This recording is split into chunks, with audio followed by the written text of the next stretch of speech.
Now, Cody Gakpo joins us live from Anfield. Cody, very, very good afternoon to you. So it feels like as a team now, you're developing some momentum, 4 wins in the last 5. Do you feel as a team, after what was such a difficult start of the season, you're beginning to get back to something like your best as a side? Yeah, I think it was a good afternoon, and like you said, it's true. I think we step by step we're getting. It's live from Anfield, Cody. Very, very good afternoon to you. So it feels like as a team now, you're developing some momentum, 4 wins in the last 5. Do you feel as a team, after what was such a difficult start of the season, you're beginning to get back to something like your best as a side? Yeah, I think it was a good afternoon, and like you said, it's true. I think we step by step we're getting a better team, and obviously we had a difficult moment during the season, but hopefully these last games are the start to something beautiful. Cody, you just touched on scoring from set pieces there. You got 4 before today and you get 3 in 45 minutes. How important is it for you all to come together and score in different ways? Yeah, very important. I think in some games, when the game is stuck, then you know that you can even score from a set piece, which we lacked maybe in other moments during the season. And yeah, it's very important to score in different ways, from open play, from set pieces, from everything. And yeah, that's good. Wolves away to come next on Tuesday, Cody, and then you've got them again in the 5th round of the FA Cup. And then it's Galatasaray. What was the team's reaction to that Champions League last 16 draw yesterday? Yeah, obviously we looked at it and yeah, we're up for a fight. We've been there this season already, which was a difficult game for us. We lost. So yeah, we know what we're up against, and yeah, we have to perform even better.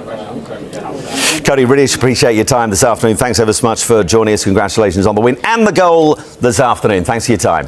Thank you very much, guys. Have a good weekend. Thank you, and you too. Right, let's have a look then at the tables, and this is what that win means for Liverpool. Puts them up into 5th and just outside the top 4 on goal difference. But as I mentioned, Manchester United, of course, in Super Sunday action tomorrow from 2 at home to Crystal Palace. We're going to show you Liverpool now, which finished 5-2. And unfortunately for your old team, West Ham, we're not going to see the West Ham goals, Jermaine, because Liverpool, of course, is the story. And as it stands there, right on Manchester United's tail. So these are the second half goals. This is Gakpo, Michael, making it 4-1. Yeah, we all know how much he loves cutting in on his right-hand side.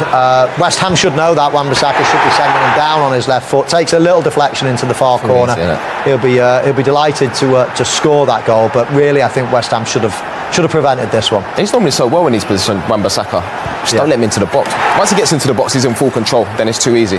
Gets obviously a little bit of luck, with all the bodies in the way, but you can't let him come into the box like that. Yeah. Tati Castellanos made it 4-2 for West Ham, but then this really was the sort of nail in the coffin for Nuno Espirito Santo. Axel Disasi with this own goal, 8 minutes from time, Michael. Yeah, lovely little ball from Gakpo. And Frimpong, nice to see him back. Disasi doesn't do much wrong. That's just a little bit of bad luck. That can happen. Obviously, Liverpool pressing forward, getting balls in the box, things like that can happen. But you know, West Ham made a little comeback, and you thought, oh, can they squeeze something out the game? But then Liverpool closed it out quite nicely. So yeah, it is the 3 points that Arne Slot needed. And when you look at that Premier League table there, guys, Liverpool right on the heels of Manchester United. They play Crystal Palace tomorrow, and look, if they'd scored just one more, they would. Well, a couple more actually. They would have gone 4th, but they're right behind them on goal difference, and they are right in the hunt now. Yes, they've been, picked up a couple of good results lately. Of course, with the likes of Chelsea having a little stutter. Aston Villa now, they're sort of dropping a little bit in terms of points as well. So Liverpool, that will buoy Liverpool, because at one point you were thinking, wow, are they going to make the top 5? But I think they'll be a little bit more confident tonight. And down the bottom of the Premier League table, what about West Ham? Look, no one's expecting them to go to Anfield and get something necessarily, Jermaine, but you look at it now, 2 points from safety, as it was before the 3 o'clock kickoffs. And with Nottingham Forest there, Tottenham, I mean, Leeds, can they still drag them in if they're not to win against Manchester City later on? Maybe. I think they've got to obviously forget about the game today. It was always going to be difficult. Focus on the next game. The performances have been so much better. There's been so much improvements, and that's all you could do. I think at this stage now, just keep working hard, keep performing, and then hopefully they'll try and get out of it. Look at that, not even a bead of sweat on your 2 brows there, having gone through all of those goals. 19 of them in the 3 o'clocks, and of course we saw a 1-1 draw, didn't we? I mean, when you go through that kind of games, score early, up, it helped the team, the fans also. You feel more confident, and obviously go halftime with 3-0. It's nice, but they showed that it means nothing because they could come back in the game. So yeah, we conceded as well, but when you concede, you have to be able to score goals, and we scored 5 today. And it's been a long time that we score a lot of goals in the game, so that's nice. Also the set plays as well. Is that something you're working on a lot at the moment as a team? The last 6 Premier League goals have come from non-penalty set pieces. That's the longest run we've ever had in Premier League football. I mean, yeah, obviously we had some problems at the start of the season. We've been talking all together, working on the pitch, set pieces and stuff. So that's good that today, it works. I think we deserve, because we put a lot of energy in this. So yeah, that's nice. You mentioned as well before the challenges that come with West Ham. That is the Premier League, isn't it, this season? That no team will lie down for anybody. Yeah, no team. Every game's difficult. Like full of great teams, great players. They leave nothing to the end of the game. So yeah, every game we play is always difficult. It's never an easy game, but we can win games, and we have to keep going. I think it's 16 for you now, isn't it? In all competitions this year. It might be 17. I might be missing one, but you're in some fine form. First year in the Premier League. You must feel so good about it. To be honest, I could score more today. I'm not that happy, but it's not even all goals. It's assists as well. Today I think I give 1 or 2 assists. I don't remember, but yeah, as long as I can help the team and be involved, that's the most important. And I want to win. So personally, I'm happy, but I'm looking forward for the incoming games. You set such high standards. It's great to hear you say that, almost that 17 and it could have been many more. You want more. You think you can improve week on week. Yeah, obviously I can improve. I could score also the last games. I had great chances, so I have to keep working. I want to be the best version of myself to help more the team, because I know I could help more. But it's always about lessons and getting better. So I'll try in incoming games to be even better and score more and be involved more, and yeah. Well done today. He's hungry for more. He wants to improve, but I like that. My goodness, what a start he's had to Anfield Life. 16th goal, as Pete said there, all comps this season. Listen, it was a difficult start for him at Anfield, with big price tag, come with big expectations, got a good CV, and then all of a sudden we go and buy Isak and we bring him in, for 120 million, was it?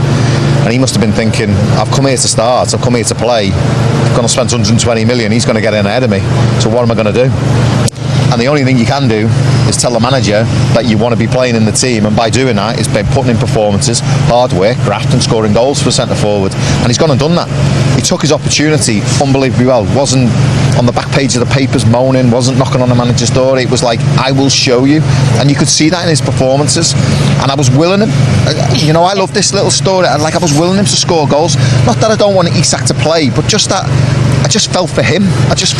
Is there an element of it, maybe that takes the pressure off in a different way, though, if somebody else is brought in and is the marquee signing, if you like, and as you say, he's got the attitude then of, I'll show you as well, but all the pressure isn't. Yeah, the competition for the place is one thing, but when you're being brought in for 120 million, you kind of look and thinking, he's going to play. I am not going to play here. So, what have I done? And I don't know what happened with the talks. I don't know whether they promised him he was going to play. I don't know whether they said the Isak was... I don't know. But from the outside looking in, it just looks like he's come for a big price tag. He was going to play, and then they bring Isak in, and it's kind of like, oh. But he has been given his opportunity, and he's taken it, and he's become a firm fan's favourite. He started striking up this relationship with Vert, who I think he said today there he wasn't happy with his goals, but also JMO made a good point. His movement was really good today. Players weren't finding him. He has that relationship with Vert. Vert finds him all the time. He little 1-2s around the box. The movement's really good. Vert creates a lot of opportunities for each other, and I did miss him today. And I think maybe not sulking, but maybe he was upset by that. But he gets his goal, but he wants more, and he just wants more and more and more. And I love that about him. In terms of his stats, David, we speak sometimes about Liverpool starting games slowly. He has 6 Premier League goals in the first half of games. It's a combined total for the rest of the Liverpool team of 5 in the first half of Premier League games. So the team might start slowly, but he always comes out of the box pretty quickly. Yeah, what I said to Jake, I mean, just watching him today, there was times where he was making runs and not getting the pass. I'm not going to say he was frustrated, but you could tell that he was expecting the pass or wanting the pass. He didn't have that. He's electric, and I think one of the frustrations that we had early on in the season, going back to what Jason said about Isak being in, was Isak was starting a lot of games and Ekitike was coming on, and then changing the mood of the game in a positive way. What we're seeing now is that, and probably in a sense, what we were talking about with Rio right at the beginning of the show, is that we know that Ekitike is going to do things early. So if you bring him on a sub, you're going to get an earlier response, which is what we saw earlier on in the season. But now that he's starting, because Isak isn't there to stop him from starting, shall we say, he's doing everything, a lot of stuff in the first half. But exciting player. I like the hunger. The only warning I would give is don't get too frustrated with being frustrated, because that can be very detrimental. Easy to do, though, I suppose, in the moment. It is. You want more. And when you win 5, I mean, again, ironically today, the first 4 goals have come from set place situations, not open play situations where we've seen him score a lot of goals. So maybe a bit of the frustration is that he hasn't got the goals in normal open play transitions. It's been around the set play movements. Go on. Yeah, I agree with JMO there. It's like sometimes you can overanalyse your own game. You know, you can watch it back and think, well, I should have done that and I should have done that. Sometimes it just doesn't happen.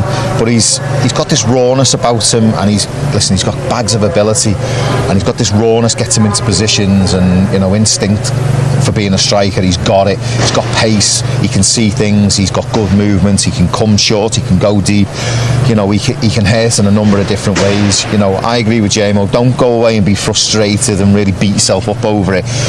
Sometimes it just doesn't happen. Do you know what I mean? But you've got on the score sheet today. You've done your job. You were effective. 2 assists. Yeah, and 2 assists. Yep, He's had a good day. He's had a good day. It's a good day at the office for Hugo Ekitike. He is exciting in the moment, but I think probably one of the most exciting things is he's 23 years old. You're looking at him, Florian Wirtz, the relationship they have together, and you're kind of looking at the future as well, which is really exciting. The prospect of them playing here together for quite a few years to come, hopefully, David. And then a youngster comes on as a sub and does his bit as well. Yeah, I mean, that's the thing. It's as a young talent who could get a lot better with more game time, with more again exposure with quality players around him, like we've seen him develop this season. Don't get frustrated by it. Just understand that things don't always go right, like Jason says, and just understand that you'll get better in time, and in time you'll be looking back at this and going, that's fine. Today, as I say, the goal wasn't scored in general open play, but he was looking to score it. There'll be games before the end of the season where he'll get that ball and he'll put it in the back of the net, and then he won't be worried. He'll be happy. There's also adapting to the Premier League. I mean, you know, he's had 7 months, Chase. I think he's adapted. No, what I'm saying is like next season, you know, he's going to be playing against players he's familiar with. You know, when it's new, you know, you don't know what you're going to come up against. You don't know who's playing with. You know, there's going to be some clubs that he really likes playing against, because you get that as a player as well. You know, when you're season in, season out in the Premier League, you think, I quite fancy playing against West Ham, or he didn't bother me last season. You know, I'm going to have a good day today. So there's all that's going to come into it. But you're right, the relationship with Wirtz, you know, Rio's going to start getting more game time. You've got Salah. You know, it's just, listen, the club's in a healthy position, very healthy. From one of the newer members of the team to one of the older members of the team, in the best way, Virgil van Dijk celebrated 8 years here just last month. Jason, he gets goal number 2. I know. I remember when we were trying to get him, we were away. Yeah, I remember that. It's like the yesterday. best late Christmas present, wasn't it, when it came in January? But yeah, he gets goal number 2. I feel like we can speak about Virgil, and it's almost after so long, it's almost taken for granted that 99% of the time he goes out, does his job, has an outstanding game. But you have to give him credit where it's due, especially on the goal front, David, because he's been really contributing in that sense in recent months. Yeah, I mean, it was. It seemed like a quite simple goal, really, when you look at the delivery. I mean, it's 5 yards out, centre of the penalty area, but his movement, I think man from Paranos might have been marking him. He's given him a little shove, got in front of him, and got the header in there. Should have had a goal against Manchester City. some referee decided it was a bit iffy, and that could have changed the whole complex of the season. However, I'm not moaning about that. But we talked at the beginning, didn't we, about how leaders on the pitch with Dom.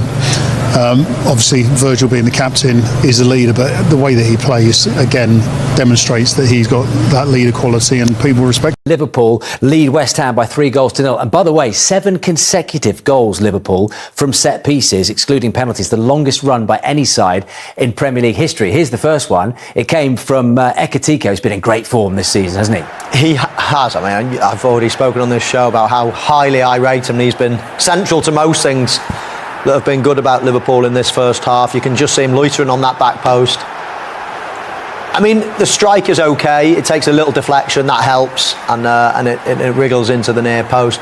I do think Castellanos, I mean, he's got a centre-forward's mindset. He's thinking break, but they haven't got the possession of the ball. He can't leave his man there, and Ekitike is on his own and finishes it well.